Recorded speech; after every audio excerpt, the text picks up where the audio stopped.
Use that to set the stage for what we're actually going to discuss, but I think you need to get Revelation chapter 5 first. I know we hit on it just a tad bit last week, but I want you to see it so that you understand these next few things we're going to deal with. In Revelation chapter 5, this is a really cool thing because this takes place, after the church is taken out, and there are some things that actually take place in heaven while things are taking place on earth. But one of the things that we see that take place in heaven is when the church is raptured out, and we see John standing before these angels and the one that's speaking to him, and they have a book.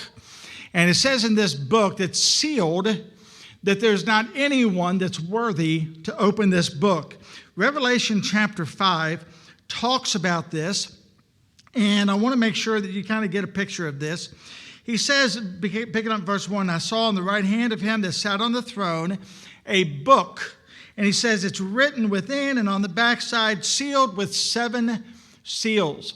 And this book is a really important book because what we find is apparently if nobody can open the seals, we're all in trouble. All right? There has to be someone who is worthy to open the seals. Now, there's a lot of speculation as to what this book is. Some people believe it's the Bible itself. Some people believe that it's the roster of all the Lamb's Book of Life and those kinds of things. I'm going to tell you what I think it is, and I think I've got a lot of ground to stand on, but I don't have time to really go into all of it tonight. But let me just share with you in a nutshell what I believe it to be. We find in Leviticus that if an individual who was granted land, all right, if they were to lose that land for whatever reason, let's say they couldn't keep it up because of finances, or let's say, the husband died and the widow couldn't keep it up, whatever the case may be, maybe they fell on poor health and couldn't do it, doesn't matter why. But if for some reason they could not keep up their property and they had to sell it, the individual that buys the property has some obligations that go along with it because God promised this land to these individuals, all right? And so once it's theirs, it's theirs. And so if they choose to sell it, if they sell it off, the individual that buys it, then there is a written agreement, all right, a scroll or a book, whatever the case may be, that basically draws up the contract. And then on the outside, there's written all the things that all the requirements that have to be met for someone to be able to maybe get that land back. Let's say it was your dad that sold the property. Now, this individual that bought it cannot just sell the property off. He has to keep it.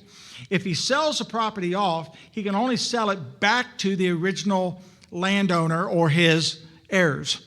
So what happens is the heir has to prove that they can maintain the property. They have to prove that they have the money to purchase it, and they're required to spend and buy it back for what the landowner bought it for. And they have to prove that they're able to maintain that property once they get it and keep it up and all that kind of stuff. They also have to prove that they're an heir. They have to prove that they're a part of that lineage. And if all of those requirements are met, then that person who had bought the property are required to give it up. Now, that is what I think this book represents. I do believe that in the beginning, when man sinned, while we cannot give up what's rightfully God's, we didn't give the earth to Satan because it's God's. It's not mine to give. Never was mine to give. All right? But what I do give up is my inheritance. What I do give up is all the things that I was basically entitled to because of sin. So what this is there has to be someone who can now pay the price and who can rightfully maintain it and who is an heir to be able to get it back. So what John sees here is this dilemma. John sees this book or this title deed that he can't get. He's not worthy to get it because in the idea of purchasing it, it would have to be someone who is absolutely, completely, and totally sinless. So John's looking around, he's thinking, well, nobody's sinless. How can we can't get it? So John's pretty perplexed about this because there's nobody that can get this book. Well, then we see in chapter 5 that the Lamb of God comes on the scene, all right? After there's a lot of weeping in chapter 3 and chapter 4, nobody can open it. we find that in verse 5, I'm sorry, I said chapters, I meant verses. In verse 5, and one of the elders saith unto me, Weep not, behold the Lamb of the Lion. Let me say that again. Weep not. Behold, the Lion of the tribe of Judah, the root of David, hath prevailed to open the book and to loose the 7 seals thereof. So we first find that he is a lion. That is, that he is the one that has not only has the authority, but he has the power, he has the might. He can open it. Don't panic. But it's interesting because we see him immediately after referred to being as the lion. We then see him as the lamb. And when we look at that, we see this. He says, and I beheld, in verse 6, and lo, in the midst of the throne of the 4 beasts, and in the midst of the elders, stood a lamb, as it had been slain, having 7 horns, 7 eyes, which are the 7 spirits of God sent forth into all the earth. So he says, listen, the lamb has redeemed the land. The lamb has redeemed you. The lamb has bought back all that you lost, because the lamb is able to do so. So he goes from being the lion to the lamb, and the reason for that is because the price that had to be paid was Jesus Christ on the cross, the death of a perfect, sinless individual that would pay the price for us. All right? By the way, when you start studying Scripture and you realize that sometimes Jesus is referred to as the Son of God, sometimes he's referred to as the Son of Man, it is important to understand that he is God and man. He is man in the sense that he had to be man in order to pay the price for us. All right, had to be one of us, had to be an heir. All right, so he had to become man in order to pay the price. God is the only perfect and only right, so he had to be God in order to accomplish that. And so we get the whole mix. All right, so when we look at this as the lamb, he paid the price so that he could open the seals of the book. And we find that this book has 7 seals. And that's what we're going to talk about tonight, is those 7 seals. And so we're going to jump over into chapter 6 when he begins to open those seals. Now, each of these seals presents some different thing that God pours out in regard to the world during this tribulation period. All of these seals are seals that relate to the tribulation period. All right, so keep in mind the tribulation is for the judgment. It's a judgment time. And basically, a lot of it's to judge Israel, all right? And so we find this taking place. And so he begins to open these seals. Look at the first seal. The first 4 seals, you guys have heard the 4 horses of the apocalypse. You've heard that term. The first 4 seals are these 4 horses that are revealed. And each of the horses represents something different. We'll talk about that here. All right, Revelation 6:1, and I saw when the Lamb opened one of the seals, and I heard, as it were, the noise of thunder, one of the 4 beasts saying, Come and see. And I saw, and behold, a white horse. He that sat on him had a bow, and a crown was given unto him, and he went forth conquering and to conquer. This white horse, this first horse, this white horse, some people misinterpret this and think it to be Jesus. It is not. This particular horse brings in the Antichrist. This is your first 3.5 years of the tribulation period. And the Antichrist is brought in or represented in this first seal. And during this first 3.5 years, he brings a world peace. And by the way, he brings peace in 2 different fashions. He brings peace to many by his flattering lips, by his lies. And secondly, by his ability to conquer those who will not submit to his lead. All right? A lot of times when we think about peace, we get the idea that peace is always brought about by some kind of a treaty or some kind of a pact. That's not entirely true. A lot of times peace is brought about by you just conquering the ones that's creating the problem. All right? So what we find is all of those that will follow him, all of those that will jump on board with him, he draws up a pact with, he has a treaty, he becomes a ruler of the world, essentially.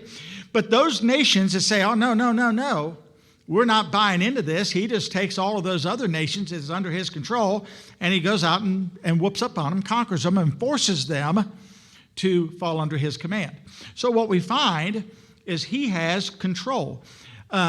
We find also that, when we get this idea of the Antichrist coming, we think, well, this is completely and totally by Satan's command, and Satan's the lead in all of this. Oh, no, it's Jesus that opens up the seal and allows this white horse to ride in. All right? So this is the first seal that's broken, and it's the Antichrist. I'm just going to throw 2 or 3 things out there. I don't want to get into a big detail on this, but just a few things. You'll hear this a lot when people preach. They like to preach on these things. But he that sat on him had a bow. I'm just curious how much of a weapon a bow would be if you have no arrows. All right? He had a bow, but it doesn't mention any arrows with this bow. So basically, he has this bow that represents the fact that I'm a vicious guy, I'm a mean guy, I can overpower you, but he really doesn't have the weapons to do it. All right? But he puts on a pretty good front. In reality, God can overpower him at any moment. All right? But to the world, they'll not see that. They'll be deceived. And then it says, and a crown was given unto him. All right? The crown that he has is not a crown that he overtook. It's a crown that was given to him by mankind. Okay, well, we think you're wonderful and great. Let me give you a crown. All right? Keep in mind that later on, when Jesus rides in, he rides in with many crowns. They are not crowns that were given him. They were crowns that he obtained and that he took. All right? Because of who he is. And so mankind said, we think you're wonderful and great. We're going to give you a crown. So he has a crown. And so we see that with him. And then he says he went forth conquering and to conquer. This is during that first 3.5 years of peace. All right? And again, we get that idea of peace. We think, oh, peace is when everything's really wonderful and good. No, it's when somebody's in so much control that nobody can stand against them. And so he comes and he conquers the nations that try to stand against him but can't. And then those that choose to stand with him are the ones that he uses to conquer them. So the first seal that is opened is the white horse. And to be honest, that's the only one of these seals that's covered during the first 3.5 years. All right, the rest of the seals deal with after that. All right, so we have the Antichrist for the first 3.5 years of the 7-year tribulation. And there is a peace on earth, but it's not peace like you might think, all right? By the way, it's not peace like you might think also, because keep in mind that during that time, there will be folks that will be saved by the 144,000, all right? They'll be leading them to the Lord. And it says from every kindred, tongue, and nation. So there'll be a lot of folks that'll be getting saved during that time. Great revival. But the problem is it won't make the Antichrist happy. And so he'll be killing them, punishing them, doing everything he can to destroy them. And that's just kind of the picture. All right. And so to what the world thinks is peace, to many, it won't be peaceful at all. All right. And so it's kind of the way that works. Second seal, verse 3. And when he had opened the second seal, I heard the second beast say, come and see. And there went out another horse that was red. All right. This is the red horse. Powers given unto him that sat thereon to take peace from the earth, and that they should kill one another, and there was given unto him a great sword. This is kind of the beginning of the second 3.5 years. Now, I want you to know that the reign of the Antichrist, really, he only has the power and the strength of the first 3.5 years. Second 3.5 is not good for the Antichrist. People start to turn on him. Things don't go well for him. He doesn't have the same clout, the same control that he once had. And now all of a sudden the peace is ended and the world breaks out into great wars. All the peace treaties kind of come to an end. And it's not as luxurious for him as it was in the first 3.5 years. All right. He is still the leader. He is still the guy, but things are kind of out of control for him. All right. Matter of fact, it's during this time, if you remember, we talked about the 2 witnesses that come. And those witnesses really give him a lot of problems. The fact that nations rise up against him, the fact that Israel now no longer trusts him because he defiled their temple. There's a lot of problems. And not only that, but as we'll see as we go on, God brings a lot of things about that really create a problem for him. And so it's things that are completely and totally out of his control, and he can't deal with it. All right, then you have the third seal, Revelation 6:5.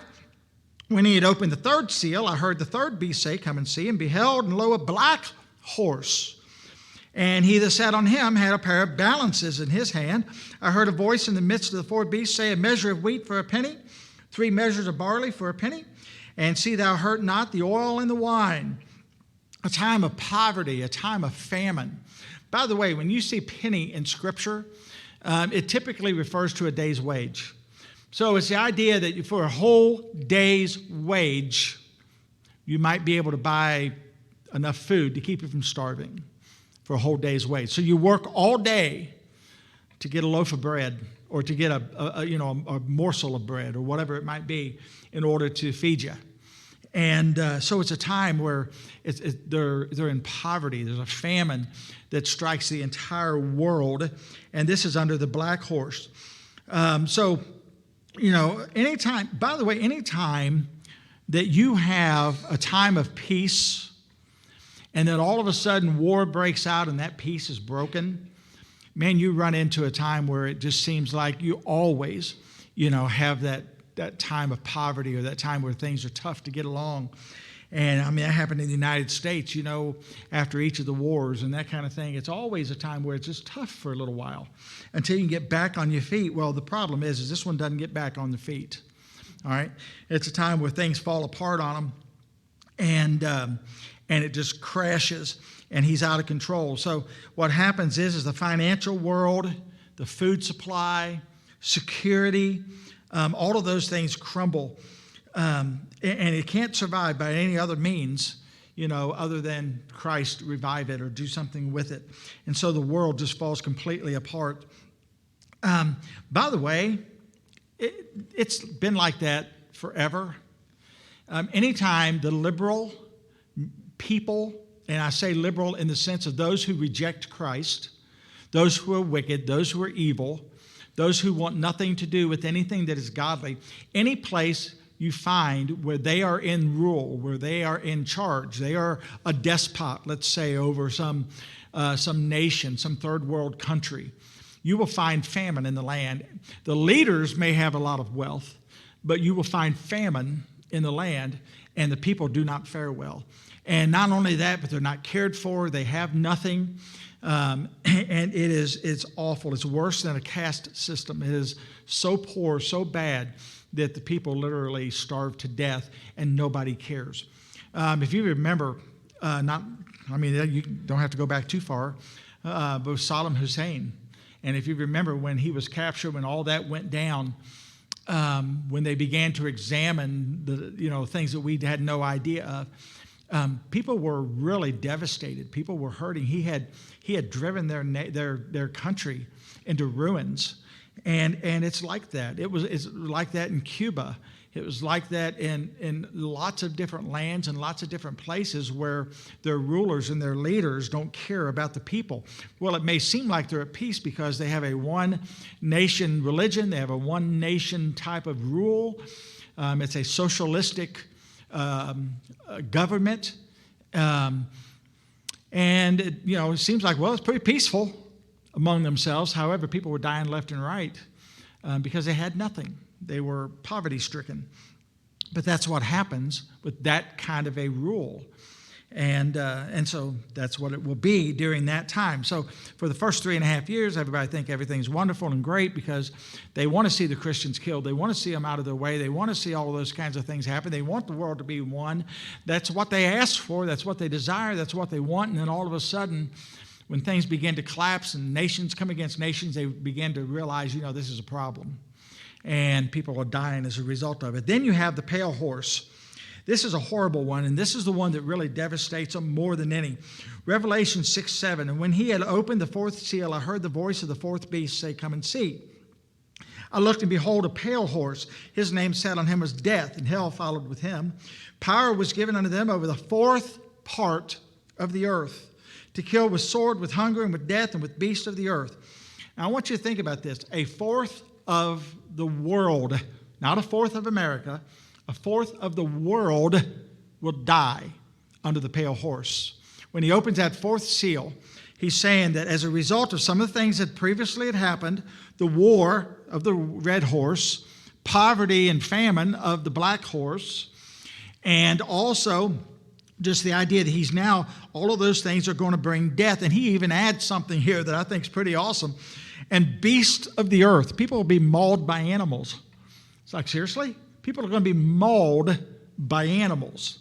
They'll be out of control. I think part of that would be because there'll be such famine and such in the earth that the animals have nothing to eat. And so it's one of those situations where they turn to whatever they can turn to. All right? So what we find is 25% of all the world will die. That's huge. Right now we have, I think we're in the neighborhood of a little over 7 billion, somewhere between 7 billion and 7.25, something like that if I'm not mistaken. Help me out if you know better. I mean, you're talking about taking somewhere just shy of 2 million people out of the world. 2 billion people out of the world if it happened today. 2 billion people out of the world. That's a chunk, all right? I mean, that's nations gone. So that's what this horse does. And so this rider kills off 25% of the world's population. Then you have the fifth seal.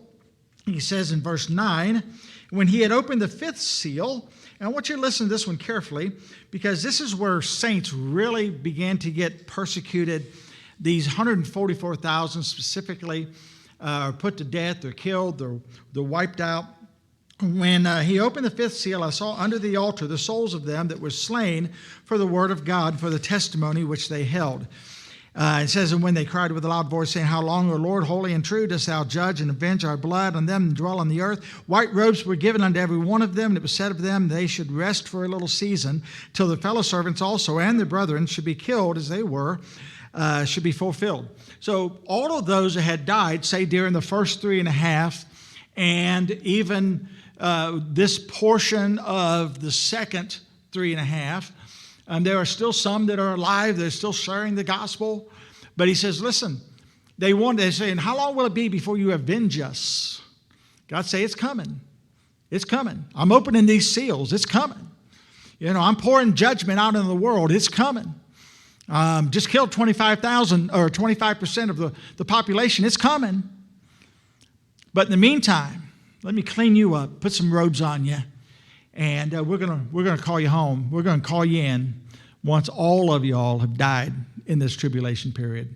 And so that's the picture, and that's what he has in this. Okay, so that's that seal, and it's all of those who were killed during the tribulation were crying out for God to avenge them. And then we find the next seal, and he says in verse 12, this is the total chaos of nature. Nature. God unleashes nature on the world. And I beheld, when he had opened the sixth seal, lo, there was a great earthquake, and the sun became black as sackcloth of hair, and the moon became as blood. The stars of heaven fell unto the earth, even as a fig tree casteth her untimely figs when she is shaken of a mighty wind. There is complete and total panic in the world as a result of these disasters. Imagine having nowhere to go. There's earthquakes all over. I mean, everywhere. There are, the sun has turned to blood. I'm sorry, the moon has turned to blood. And there are, I would assume, meteorites or something of that nature. Is that right? Meteorite? Is it a meteor until it hits the atmosphere and then it's a meteorite? Have I got the right word? Okay. I'm assuming meteorites or something of that nature are falling to the earth. And there's nowhere to go. I remember one time getting caught in a hailstorm, and I was at my grandmother's house, and I was out in the field, and it was everything I could do because there was no trees, there was no anything, and these hail balls, I mean, they seemed like they were this big, but I don't imagine they were, and man, they stung when they hit you. And I was running as hard as I could run to get back to Grandma's house. I got to the barn a little quicker than I got to the house, so I ducked into the barn. But man, that hurt. Imagine having nowhere to go, and these these fireballs are falling. And I would imagine they're burning up everything they hit, the grass, the trees, you name it. And that's what's taking place. So here the people they're in a panic-stricken position or place because there's nowhere to go. These things are everywhere. So God unleashes nature even on the earth. And then you have in chapter 8 and verse 1, there's a silence on this seventh trumpet, or in this seventh seal. There is a silence in heaven. And this last seal is interesting because it has 7 trumpets attached to it. And in this last seal, these 7 trumpets come and they blow, and each of them carry something with them as well. he says that when he had opened the seventh seal, there was silence in heaven about the space of half an hour. You've heard the joke, right? Need I tell the joke? You know there's not going to be any women in heaven because there's silence for half an hour. Am I allowed to tell that joke? No, okay. I'm repeating somebody else's joke. That's one of those where, the guys are smiling, but they're afraid to laugh because their wife will slap them. All right? But nonetheless. And he had opened the seventh seal. There was silence for a space of half an hour. And I saw the seven angels which stood before God, and to them which were given 7 trumpets. So the seventh seal is now 7 trumpets. And there's 7 trumpets that are going to blow. Trumpet number 1 is in Revelation 8:7. The first angel sounded, and there followed hail and fire mingled with blood, and they were cast upon the earth, and the third part of the trees were burned up, and all green grass was burned up. So on top of the whole thing with nature, where the earthquakes come and these big, huge, monstrous meteorites fall that are blazing fire, now he makes it even a more narrow thing. Now we got them the size of hail that are falling in a smaller grouping, and they're smalling, and they're hail balls of fire, all right? And they're falling and cast upon the earth. And he says a third part of the trees were burned up, and all green grass was burned up. So there is no green grass left on the earth, and a third of the trees are gone. That's pretty huge, pretty huge. So now at this point, we've got roughly 2 billion people that are gone, and we've got a third of the trees that are gone, and all the green grass is gone. All right? And we got all these hail balls mingled with fire and blood are falling all over the place. All right, trumpet number 2. In verse 8, and the second angel sounded, and as it were a great mountain burning with fire was cast into the sea, and the third part of the sea became blood. Third part of the creatures which were in the sea had life, died, and the third part of the ships were destroyed. All right, so now we're going to attack the oceans, the seas. A third part of all the ships, everything that's on the water, a third part of those are now gone, burn up. All right, a third part of all the animals in the ocean, seas, are gone. They've been killed. This is a horrible thing, and a third part of all the water has been turned to blood. Now, my point, but that is, what do you drink? What do you use? What do you, I don't know if this is only the salt water. I don't know if it includes also fresh water. I'm going to assume that it's all the waters. And so if that's the case, then, not having water to drink would be a pretty horrifying thing. All right, but that would be the situation. Verse 10, the third angel sounded, fell a great star from heaven, burning as it were a lamp, and it fell upon a third part of the rivers and upon the fountains of water. And the name of the star is called wormwood, and the third part of the waters became wormwood, and many men died of the waters because they were bitter. All right, so now we have the waters that are left poisoned, all right, because of this that has fallen. And so we have more people dying, but he doesn't give us a number on that one. All right, but you're already down to only 75% of what was there, what population did exist. Now many of them have died.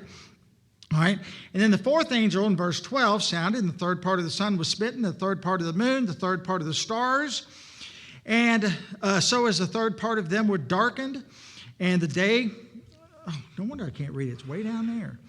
And the day shone for a third part of it, and the night likewise. And I beheld and heard an angel flying through the midst of heaven, saying with a loud voice, woe, woe, woe. The word woe means what?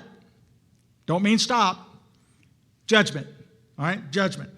And he does it 3 times. 3 is that name you use when you want to take it to its greatest degree. Might as well put an EST at the end of it, okay? And to the inhabitants of the earth by reason of the other voices of the trumpet of the 3 angels which are yet to sound. He's saying you've got all this, and now on top of all of this, even your heavens, the sun, the moon, and the third part of the stars are all now destroyed. All right? Now, all of us understand and know a little bit. We may not know much, but we know a little bit about what all those entail. It means the tides of the oceans now change. That means you have all kinds of stuff that revolve around that. That means if you're going to do that with the sun, that means all of a sudden we get pretty cold. All this fire dropping down, and then all of a sudden you got frigid temperatures. All kinds of things are going on here, okay? And you can kind of read for yourself and figure out some of those. And say, by the way, there's still 3 more trumpets. All right? So don't think that this is all of it. And then he says, verses 1 through 12, and I'm not going to read all of that, but I'll just read enough to give you the idea. It says, and the fifth angel sounded, I saw a star fall from heaven unto the earth, and to him was given the key of the bottomless pit. All right, there's a bottomless pit, and in that bottomless pit are apparently some really, really awful creatures. All right, and he unleashes these creatures. Now, let me say this because I don't want you to be deceived. There are some folks out there that when they begin telling of the things in Revelation, they will try to say that these things are symbolic because John would not have known what a helicopter looked like, or John would not have known what a missile looked like, and he just did the best he could to describe them. There are those out there that will tell you that. I am one of those guys, unless the Bible tells me that it's that it's symbolic, then I don't take it as symbolic. I don't think it's figurative. I believe these are actual creatures. And I'll give you a couple of reasons why, but I believe they're actual creatures. I can see where they're coming from. I can see why they would say that, but they're wrong. All right. Down to verse 7, the shapes of the locusts were like unto horses. Okay, so what he does, has keys to this pit. He opens up the pit, and these beasts come flying out. Let me stop for one more second before I go on. I don't know what the angelic kingdom looks like. I don't know what, when I read in Ezekiel about the cherubim, and, wheels in the middle of the wheels with eyes all around. I don't know. That just boggles my mind. I can't imagine, a creature that, that would move like it describes those cherub as moving. I can't. All I know is what we see here on earth. That's probably why I can't fathom like a dinosaur. I didn't see a dinosaur. We talk about them. We know about them. We see skeletons and things like that. They existed and have died out. But I don't know what they really looked like. I don't know what color they were. I don't know what they could do, what they couldn't do. Bible talks about some kind of a creature that breathed fire. Could there really have been a dragon? Why, sure, could have been. And so we look at all of those, and, they disappeared before our time. We could talk about that another day as to how all that went about, but a lot of animals in my lifetime that are now gone, carrier pigeon for one. And so animals can disappear. But nonetheless, what I'm saying is, in the angelic kingdom, I don't know what these animals or these creatures look like, these beasts, these devils. I don't know what they look like. And so we're getting a glimpse of that. And the shapes of the locusts were like unto horses prepared unto battle. Their heads were, as it were, crowns like gold, and their faces were as the faces of men. And they had hair as the hair of women, and their teeth were as the teeth of lions. They had breastplates, as it were, breastplates of iron, and the sound of the wings were as the sound of chariots of many horses running to battle, and they had tails like unto scorpions, and they were stings in their tails, and the power was hurt men 5 months. Stop there for a second. It's easy to look at that and say, well, that could be like some of the helicopters we would see that go into battle, that tails like a scorpion, shooting these missiles or whatever the case may be, or bullets, I guess. All these kinds. I could see where they'd get that in the breastplates of iron. I get all of that. But there is some things that really throw a wrench in some of that. He talks about their faces were as the faces of men. I get it. Maybe the guy's sitting in there. And their hair as the hair of women, and their teeth were as the teeth of lions. Where's that come in? That puzzles me just a little bit. By the way, not related to our lesson in the very least. I think it's kind of interesting because I've always heard people say about, should a man have long hair? Should he not have long hair? And the Bible talks about if a man has long hair, it's a shame. But if their church has no custom, then let it go. Kind of interesting, but the description of this, he said they had hair like women. I wonder what distinguishes hair like women other than it was long.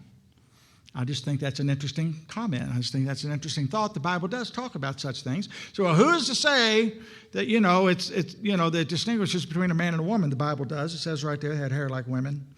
So I'm going to assume that there's something distinguishable about women's hair as opposed to men's hair. Just a thought. All right? Nothing to do with the lesson, but I just threw that out there. You can study that out on your own. Trumpet number 6. All right? Oh, by the way, and they were unleashed, and they had the power to hurt men for 5 months. All right? So it's a long time. Revelation 9:14, trumpet number 6, saying to the sixth angel, which had the trumpet, loose the 4 angels which are bound in the great river Euphrates. All right? We find that this trumpet number 6 unleashes these 4 angels. I would assume they're devilish angels that are bound in the river Euphrates. And he says, okay, unleash those babies. And they kill another third of the world. All right, the world has already been diminished to 75%, let's say 5 billion. All right, and at about 5.5 billion, whatever it might be, we find that a third of those are now diminished. So that takes away roughly another 1.5 to 2 billion. So now we're down to, from our original 7+ billion down to, about 3 billion. And so, we're on our way down farther. And so we're finding that over half of the world now is gone. People. We're worried about, little petty numbers these days, and less than 1% died of COVID. I got news for you. They'd wish that was all was dying when we're talking about 4+ billion people die in this. All right? But that's the case. All right? And then we find also, and by the way, I didn't read that verse that tells you all that, but you can read it for yourself. You can read on farther. Revelation 11:15, and the seventh angel sounded, and there were great voices in heaven saying, the kingdom of this world will become the kingdoms of the Lord and of Christ, and he shall reign forever and ever. Trumpet number 7 brings us to the end of tribulation period. All right. Now we're going to go back and talk about a few things during tribulation next week. But as far as all of these things are concerned, as far as the seals and the trumpets, takes you right to the end of the tribulation period. All right? And we'll stop there for the night. Yes, sir.